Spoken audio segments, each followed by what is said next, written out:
always, not always, but it's I guess you could say, one that is interesting in a way to me because I don't understand how people murder their families. That's the Once Over. It's about a man who did something awful to his family. But thank you guys for coming and joining me today. I'm so excited that you're here. I have a little wine with me just because I can. Let me know if you guys like wine or anything of that nature.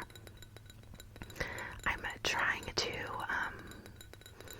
I guess, cut back with wine. I don't really drink, but when I do have wine, I do get a headache, so I'm trying to not do it. But tonight just felt right, you know. Thank you for all of the kind feedback that I received on my last true crime video. I really appreciate it. You guys are the best. You're absolutely amazing. And I really appreciate all of your kindness and positivity and any kind of good vibes that you throw my way. It is very much needed and is very much appreciated as well. To get started, the Tods were from a small town in Colchester, Connecticut. Anthony, or Tony, ran a physical therapy practice in Connecticut, but he lived in Celebration, Florida with his family. Now, he was this talented, funny, easygoing guy, and Megan, his wife, also had an interest in physical therapy and got her master's at Sacred Heart University. Their son Alec was 13, daughter Zoe was 4, and their second son was Tyler, who was 11. They also had a cute little doggy named Breezy. So he would hop back and forth from Florida to Connecticut to run his practice and go home to see his family.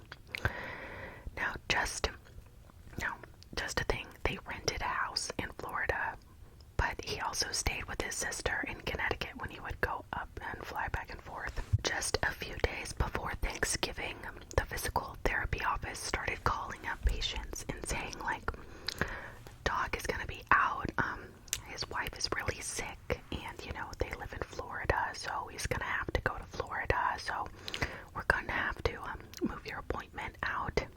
We'll call you to reschedule as soon as his doctor is back in the office. So time had passed, and none of the patients could get a hold of the office. They would call, the phone would ring and ring, until finally the phone just didn't ring anymore. The phone was shut off. Nobody could get a hold of the doctor, and not even his employees could. Now around this time, Megan's aunt, so this is the wife, Megan Dodt's aunt, Cindy, she was texting her saying, like, Christmas is approaching, Merry Christmas, how are the kids, the normal thing. And Megan was texting back like normal, but Cindy just kind of knew that something wasn't right. So Megan had started saying that, oh, by the way, we're headed to St. Augustine, and if you don't hear from us, that's why. A couple days pass, and she starts to explain that the family is sick, but regardless, they're still gonna go to St. Augustine, and they're just gonna go up there for Christmas. Later on, again, Tony then texts Cindy, the aunt, and says, Megan lost her phone. We're kind of going off the grid, so you're not going to be able to get a hold of us. And Megan was saying that she was too sick to talk on the phone, so I'm pretty sure that it was her husband who was texting Cindy. Megan apparently lost her phone, so no one could get a hold of her. Now, that was the last time anybody had heard from them. And it was fine for a few days, but, then a week started to approach, and after a few days, nobody had any information on where any of them had gone, and this continued until December 29th. The family of the Dotes had a hard time getting hold of them as well.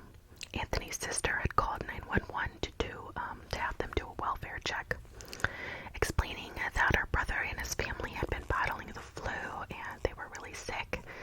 and she was having a very hard time getting hold of them. But that had been, nearly 2 weeks ago, on December 29th, so she had only spoken with her brother at that time. And after this, there was a second call placed, and she sounded, I guess she said to me, she sounded very frantic and upset. She explained right off the bat, I just called a couple days ago to have someone come out and try to look for my brother in Florida. We're not sure what's going on with him. And now things have come about that the FBI is out and there's a whole case on him, so it's more than just someone who isn't answering his phone. And this second call was placed, and it turned out that the Totes had sold their home in Colchester, and Tony was in Connecticut at some Airbnb, or who knows where he was. He had also said they were in Florida, so nobody really knew where the family was.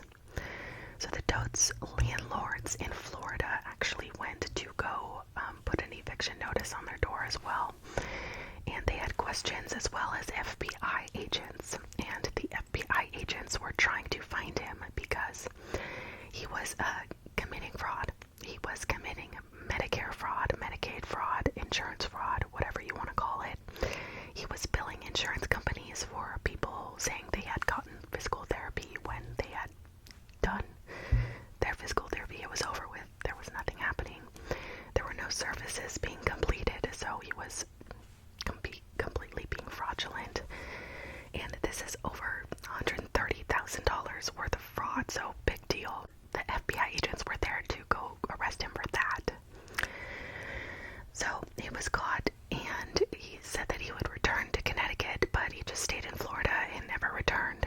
His employees hadn't been getting paid, or none of that was legit. None of his business venturing was legit.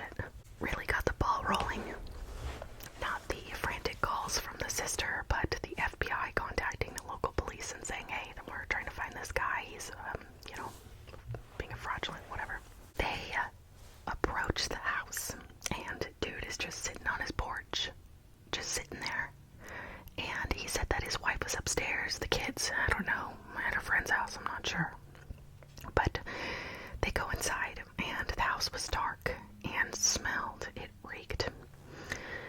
It was awful. So Megan ended up being found on the mattress upstairs in their bedroom, and the children were wrapped in a sheet. So the father had killed his family in their home, and he first suffocated his wife and his 2 children, but his teenage son woke up and tried to, fight him, but ultimately his father grabbed a knife and stabbed him, and then worrying that his wife and his other son would wake up, he did the same thing to them. He didn't do it to his daughter, though, apparently, but she was too, her body was not in a good place to be able to even tell if she was.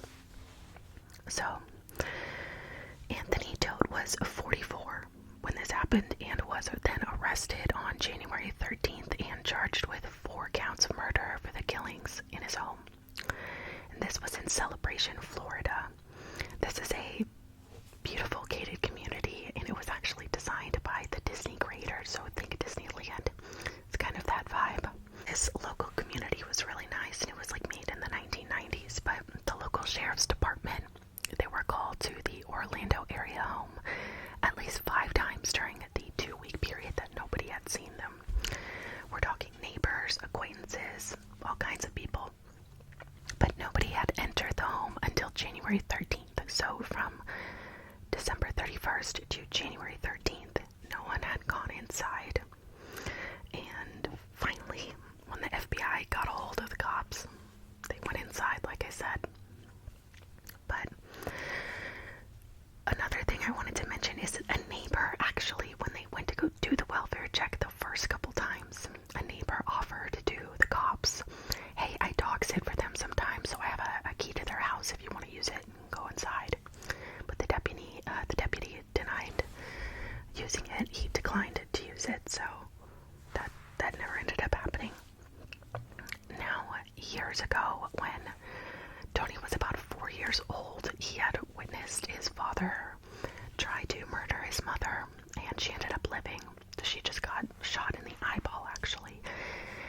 a letter to his dad being like, oh, poor me, very, pity party. And he was saying that he was 10,000% sure that he was clear of all charges, the fraudulent charges, as well as the murder, as well as even the killing of his dog Breezy, because he got charged with animal cruelty for that also. So he was telling his dad that he didn't do it, and he still loves his wife, and he actually changed it all up and decided to say that he did not do it. He did not murder his family, but that his wife did, claiming that his wife was a little bit crazy and decided to pull a Lori Vallow and say that the world was going to end on December 28th. So she had to send her children's soul up. So she had to kill them and then kill herself. But that was all a lie. On the day that it happened, apparently it was like a normal day. Megan had woken up and wasn't in pain like normal. But she had Lyme disease and depression and wasn't really that great. So this was apparently a good day for her. And Tony went over to one of their other houses that they rented and went and got Zoe one of her little, like a Mickey Mouse necklace type thing that Megan and Zoe wanted him to go get, so he went and got it. And then because the family was kind of feeling under the weather, he said he would just take a nap there, maybe, and get some dinner. So he said that he came home after he got dinner and ended up taking a nap in their minivan. And then he said that he overslept in the minivan and got up the next morning and went inside and found some dessert that was left on the counter from the previous night. He said that he found that it was laced with Benadryl and found his wife at the top of the staircase. And she said that the kids were fine, that now he's finally home. And said that she had this explanation of a vision she had that the world was going to end and there was going to be a crazy virus, and that she was meditating. So it really sounds like Lori Vallow, right? Like he got inspiration from her case or something. And Tony just made all of this horseshit up to make it so it looked like his wife did it to his kids, and that he's just going to have to be the bearer of bad news about it all. But that's just, it's a complete and utter lie. The autopsy showed that her stab wounds could not have been done to herself. They were at a downward trajectory. And due to that fact, there's no way that she could have killed herself, so he had to be the one that did it. So this whole debacle that he created in his mind it's very false. And he is actually still in prison. The trial is set for, I believe, it's January 24th, day before my birthday, coming up in a couple weeks. So he's anticipating this trial. He claims that he's going to be released and that his wife did it all, and that his wife has an insurance, what's it called? When you have insurance for yourself. Oh my gosh. You know what I mean.